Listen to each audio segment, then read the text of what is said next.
Ladies and gentlemen, fellas, I'm very excited right now to be back talking some PGA golf with a milli maker. DraftKings said, you don't got it for a while. We'll give you the salaries a week early. We'll give you a milli maker to talk about Sal. Here you go. Get it done. So what did I do? I'm going to make a first look video, which we don't normally do for golf because you only get, Monday to Wednesday to really prep for the show. So you do a breakdown, maybe a live stream. But now that we got a week, I'm going to do a first look video in this one right here. Get you familiar with one who's actually in this tournament, specifically Charles Schwab, who's actually going to be playing at the Colonial. So we'll get through all those names. It's like a major field since they haven't been playing in a while. It's like every single name that you want to see outside of probably Tiger is going to be playing in this one. So very excited to be breaking it down. So the schedule for PGA, this will be the first look video. On Monday, I'll do the in-depth breakdown, position by position targets, guys to avoid. And then Wednesday, I'll come back for a live stream, which I don't normally do, but there's $1 million.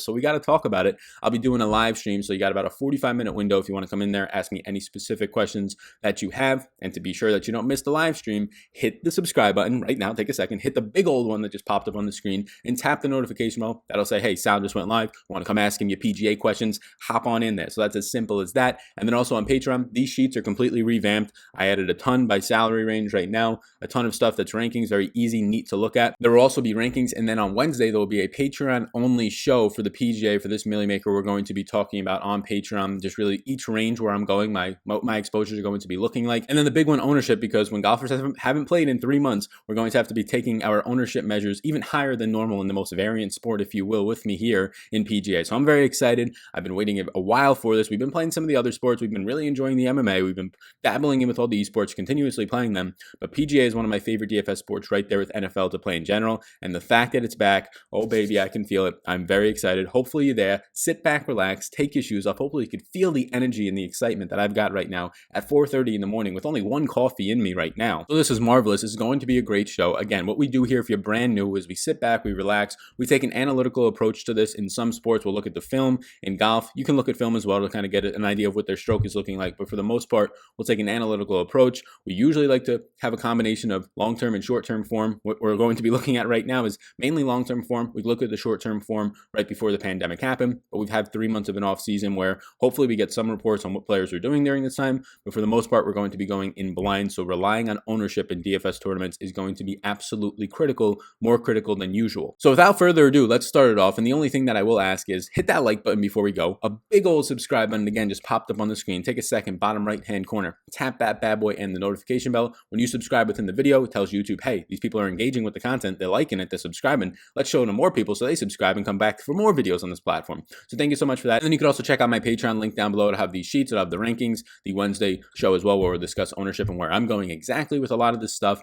And then there'll be a ton of other sports in there as well that you can kind of dabble into, not just PGA with that package. So with that said, let's start it off in the 10K plus range. And as you probably and likely already know, the man at the top of this one, the most expensive golfer, as he usually is when he's in a field, not $12,000 Rory, but $11,800. And it got me thinking, because I think Justin Thomas was 12 grand, 12K once he won the Tour of Champions. It was either coming into the Tour of Champions or after he won it. I guess it would make more sense after he won it. He was $12,000 flat. We're getting Rory here at $11,800. So it's pretty easy to just look at Rory's name and say, you know what, there's going to be a lot of value this week. It's like a tournament. It's like a major field. Let's just click it. So I see 11,800 and I can't blame you. I personally normally stay away from Rory, and it hasn't burnt me this year, right? The guy's been so expensive that it doesn't burn you if you don't play him. It doesn't burn you if you do play him, because he's just been so consistent. I mean, if we're looking at just his results so far this year, a third at the Farmers, a fifth at the Genesis, a fifth at the WGC, and a fifth at the Arnold Palmer. But that Arnold Palmer is going to end up being exactly pretty much 3 months apart, because that tournament started on March 8th. So he's as consistent as they come. All he does is get top fives. I mean, you could draw it even further back than that. He hasn't missed the cut since July of last year at the US Open. And since then, he's had a 4th, a 6th, a 19th, and then a bunch of top fives since August 25th. Rory McIlroy has not finished outside the top 5. But maybe, just maybe, having 3 months off. I'm sure he's been doing something in there, but having 3 months off, you would think it's going to, if anything, maybe this is the week that he does get outside the top 5. But it's also a case to be said that he's the least variant golfer that we've seen over the past year. Right up there with some other expensive guys like Jon Rahm, even JT a little bit below him, but mainly Rory McIlroy. So why not just take a stab on him? You feel good about him. I usually don't play the very expensive golfers because, one, if they do have ownership, ownership, and a lot of the times that they do for stars and scrubs lineups, well, it's just a natural pivot for me at that point. And then two, they're very expensive, so the best way for them to pay off your salary is they need a top 5. And for them to really, really be worth it for you, they probably need a top 3 or winning the whole damn tournament when Rory's almost $12,000. So love Rory. I mean, he's literally first in every single thing that really matters if you think about it: birdie or better, bogey avoidance, strokes gained total, strokes gained, tee to green approach, all this stuff. He's just an absolute beast off the tee. But for me personally, the 7-1 favorite in this field, the number 1 ranked golfer in the world, is going to be somebody that I'm staying away from, at least early on in this first look. Looking at the rest of these golfers on a first look basis, not trying to go too deep into them, we'll do that on Monday. Some of the ones that do stand out to me is Bryson hitting the 10K range, and I think it's deservingly so. And I think some of the bulking in the offseason in these last 3 months of him having, I think people are thinking that he's just ready to go here. Now, in 3 of the last 4 years, he's missed the cut. In 3 of his 4 years playing here, his best finish was a T42 in 2018. So it is a little bit concerning, but his off the tee game is trending in an insane direction. Bryson is the person who's trending like the best on tour right now, if you consider that Rory can't be trending good because he's just always good. But if you're just looking at what Bryson's been doing as of late, a 5th, a 2nd, and a 4th in his last 3 events.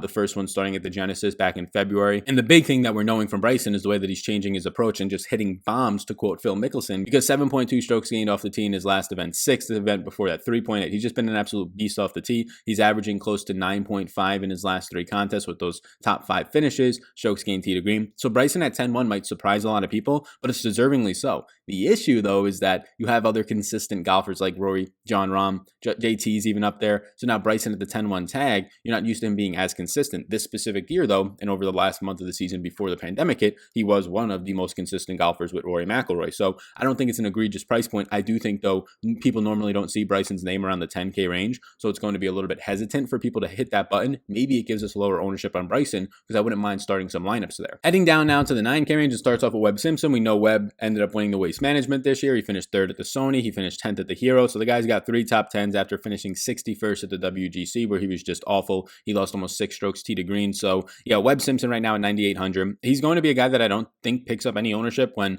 a couple golfers below him, I'm assuming, are going to pick up ownership. I think that all the upper 10K range and JT, Rahm, and Rory will pick up ownership. So he's very similar to at least Bryson right now in my mind, the way that I look at this playing before. Maybe they draw a little bit less ownership, but even then I don't really have a lot of interest in Webb Simpson because of that. But maybe we kind of take off the names of all this, and Webb's stats and the way that he's been playing before the pandemic hit do come into effect here. With a lot of variance going on, maybe you take into account the long-term putting of Webb Simpson and how good he's been in that department as of late. Obviously, one of the better putters just in general since he changed his stance, and one of the better putters in the world at this point, top 10 in birdie or better. So Webb does stand out, but the biggest thing that stands out here in the 9K range is just Dustin Johnson at $9,500. And I think a lot of people might just forget how bad DJ has been since the pandemic or right before the pandemic. And I also think that a lot of people might overblow how bad he was and now just want to automatically get away from him. Like, he finished 10th at the Genesis. He was piecing it together. He finished 7th in his first start at the Tour of Champions. He was not great at the AT&T Pro-Am, but a lot of people on the weekend just kind of gave up at that point because it was windy, the weather was getting bad. And then at the WGC, he finished 48th, losing 6.2 strokes putting. So he's been very bad with the putter. And I mean, that's been his downfall as of late. He's had a couple of really bad approach weeks as well, but the putter, if we're dating back from like a year from now, he's only gained strokes putting in 2 contests. One was the Tour of Champions and one was the Genesis. When he gained those strokes putting, he finished within the top 10.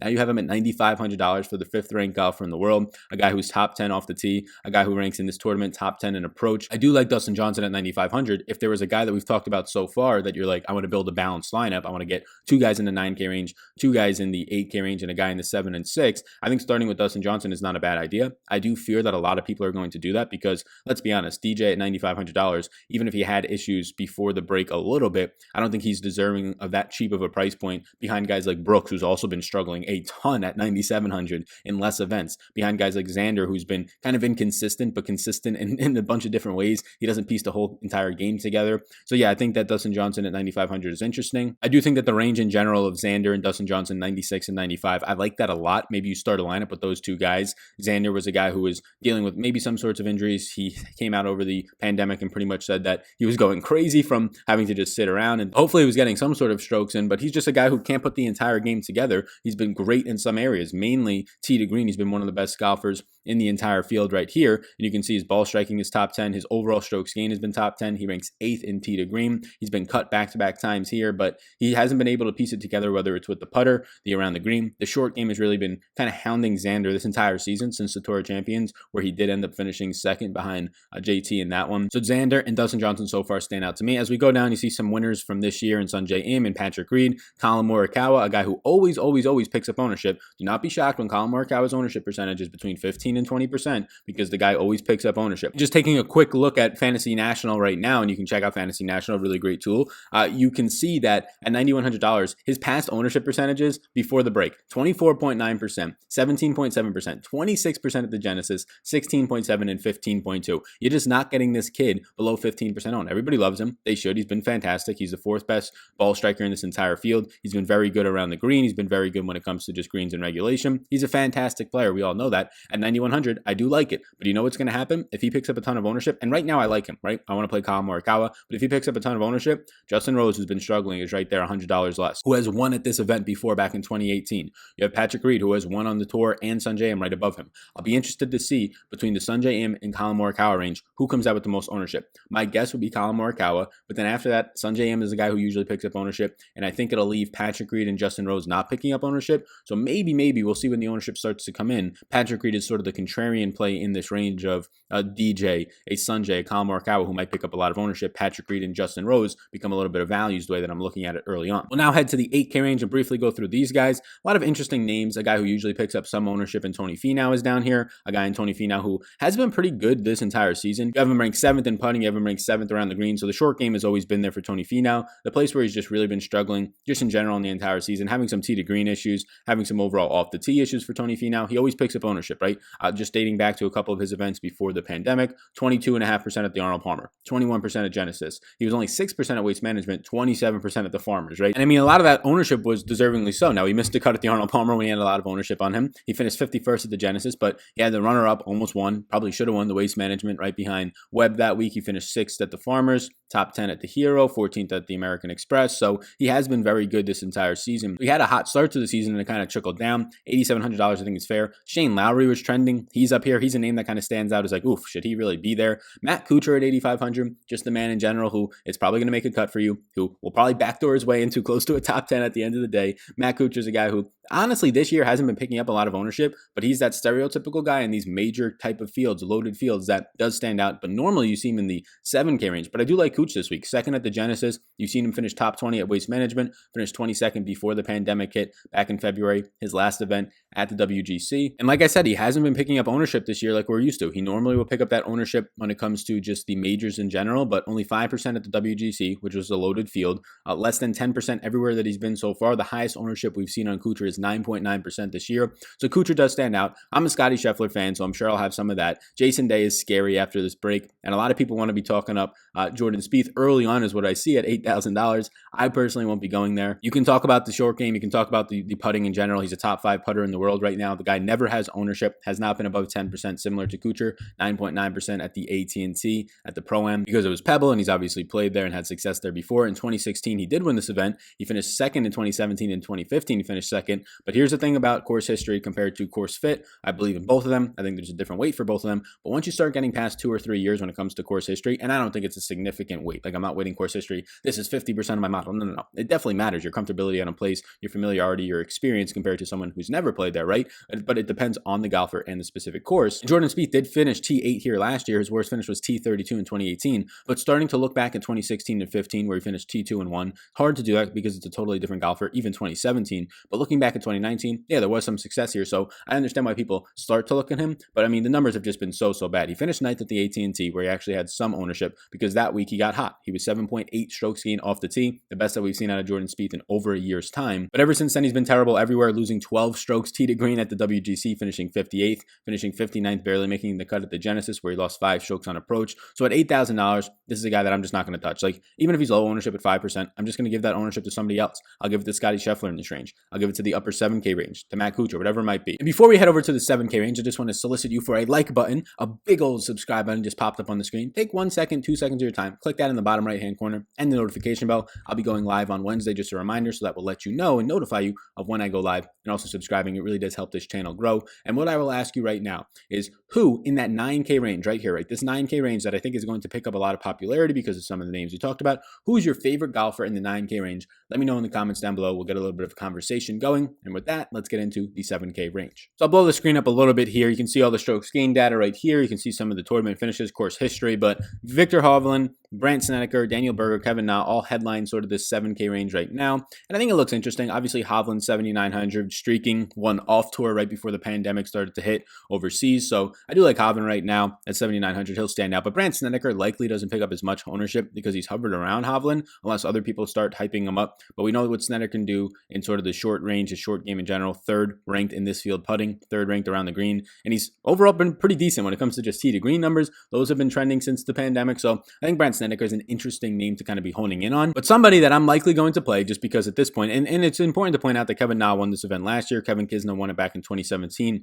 in this specific range, but a guy who just hasn't been getting his justice, and he was 15% owned at the AT&T, so I guess that's fair. But a guy who's just been balling out everywhere he goes is Max Homa. Now, who knows? He has a nice podcast. He's been using his podcast very much during this break. I've been listening to the podcast. It's nice. Obviously, the social media presence for Max Homa at 7,500. Some people might say maybe he's $200-$300 too expensive. I think he's perfectly fine because not a lot of people were paying attention unless you were really dug into this thing what Max Homa was doing before break. $7,500 in his finishes this year since the Farmers. 9th at the Farmers, 6th at Waste Management, 14th at the AT&T, 5th at the Genesis, his best finish in a very long time, and then 24th at the Arnold Palmer. He did not get to defend his title because of the pandemic of where he won last year, I believe Wells Fargo. So what we're looking at now is Max Homa coming in with his worst finish since really January, being a 24th at the Arnold Palmer, with everybody's game up in the air fine, but at least Max Homa was trending in the right direction beforehand, and he was getting it done everywhere. Tee to green, off the tee, approach. The only issues in blimps that he had was around the green, and that was barely at the Arnold Palmer, and he still finished top 25. So at 7,500, when you're starting to get to the range of, can this guy just make a cut for me and push top 25?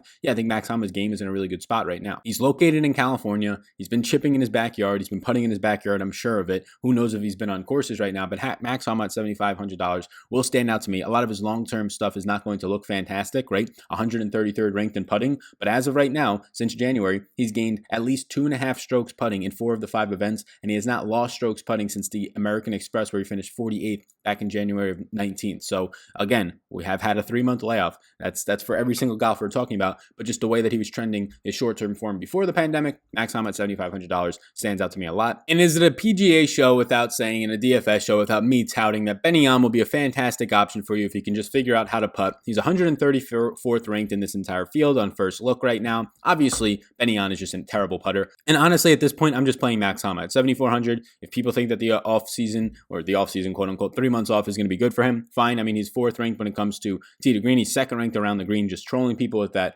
elite around the green play in this field. But Ben An's putting is just an absolute disaster. It's a dumpster fire. It's something that is just so sporadic when you're talking about a guy who is able to gain like 7 strokes in 1 round putting, but then he'll lose 9 strokes at the Arnold Palmer. He'll lose 6 and 7 at the Farmers and the WGC. Just terrible when it comes to his putter. Homa at 7,500. Even Harris English has been trending at 7,500 before the break. You get some of these young kids down here, and Matthew Wolff and Neiman, who haven't been putting their games together all that much. Wolff is 125 to 1, and Neiman is only 80 to 1. So when you're talking about Vegas odds, Neiman does stand out. So does Abraham Answer at 70 to 1 Vegas odds. He's so cheap. If you're looking at his Vegas odds rank compared to his salary, he's going to be one of the guys who stands out like a sore thumb in this range. Heading to the bottom of this range, you see Brian Harman down here. He's a name that at least stands out a little bit for me. Nobody else. Cory Connors is very similar. He's like the exact same player when it comes to Ben An, except he's cheaper and he's Canadian. But he has had success here. T31 last year, a T8 the year before that.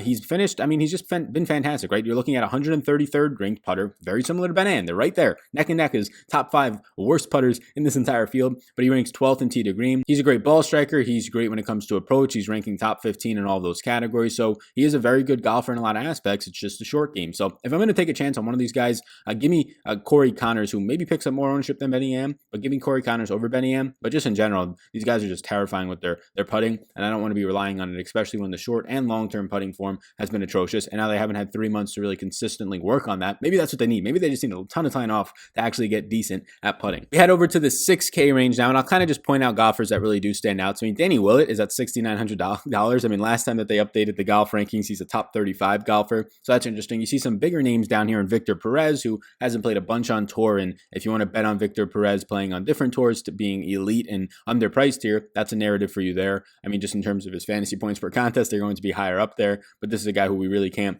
get too much of a fantastic feel about. And then the man, the myth, the legend is down here below $7,000. I tweeted at Rick Run Good, and it's going to be an absolutely fantastic week when Lanto is below $7,000. I've always enjoyed playing Lanto Griffin. I'm happy that Rick has now become the president of the fan club of Lanto Griffin because, yeah, he's been fantastic, and when you get him this cheap, he's a really good value. I mean, he's 28th ranked in putting. We know that his short game's good, but he hasn't been picking up a ton of ownership. Like maybe he gets a 10% here and there, but for the most part, he usually stays lower owned. Some other guys pick up a lot more than him, and he's been fine for you. As a guy below 7K, what do you want? You want a guy who can push for maybe the top 25, top 30, but just make the cut at this point for us, right? You're 6,800. In Lanto's case, you're 6,900. Just make the cut at this point. And after having a little bit of a turbulent start to the year, right? Finishes top 15 at the Tour Champions, small field, but finishes 7th at the Sony. He then misses back-to-back cuts, but since then, he's been fine. He's made every single cut. He's finished 37th, 36th, 29th, 9th. He's been absolutely fine for that price point. He's a guy, due to his putting, that can pick up a lot of birdies, which is always great for the DraftKings scorings, the birdie streaks, all of that stuff, bogey-free rounds, even in that regard. So Lanto at 6,900 is the one guy out of so many golfers here at the $6,900 price tag. There's like 9 or 10 of them.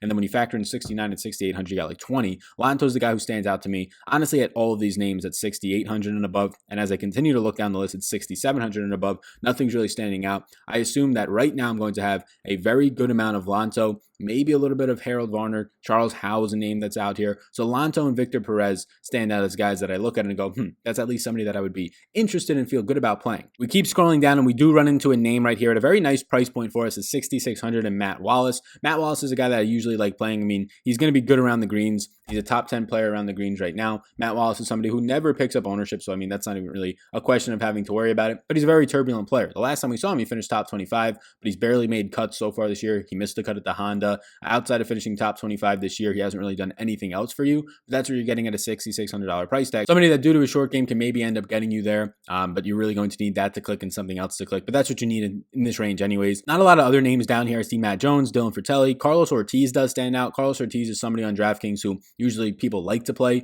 because he does rank pretty well across the board, really. I believe he's a top 15. Yeah, he's 14th ranked overall, Carlos Ortiz, at this price point. He's always grouped into like the Lanto Griffin price range, but now you see a pretty decent size price discrepancy here of $300 for these 6K players. Ortiz was 25% owned the WGC Mexico, 14.9% owned the Genesis, 11.5% owned according to Fantasy National at the Arnold Palmer. So you can see that he does pick up ownership because he's usually cheap, and he's a top 15 player in the world in overall total strokes gained. So he missed the cut at the Arnold Palmer, but he's finished top 26, we'll say, at 3 of his last 4 events before that break, dating back to the beginning of February. So Ortiz stands out. And now when you get to the $6,500 and below range, honestly, in a first look video, I'm not going to really dive into this. I can point out some names that I notice and that maybe are interesting down here, but usually it's just going to take pulling a rabbit out of the hat for the most part. I mean, I see Tyler Duncan down here. I see really nobody else that I want. Steve Stricker, if you're talking about maybe some future captain options.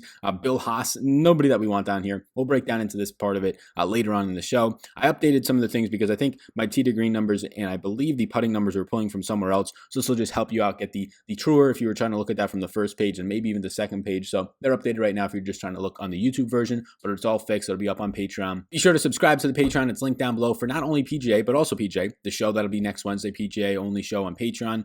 Talk about ownership, things like that, the model, the rankings, all that's going to be up on Patreon, as well as a lot of different sports as well. You got access to a ton of stuff. When you're breaking down every single sport for all the days that I'm putting into it, it honestly will probably come out to like 2-3 pennies a day for all the stuff and all the different sports and posts that you're going to be getting. So be sure to check that out. I appreciate you tuning into this one. Hit that like button for our first look of PGA, first look back. $1 million to first. I could not be more excited. Thank you so much for being here. My name is Sal Vetri. Smash the subscribe button. A big old one just popped up on the screen. Let me know in the comments down below what you think of this video. And if you're still watching this video right now, who's your favorite option in the 9K range? I think it's an interesting question to ask everybody. Thank you so much for tuning in. Peace out, game.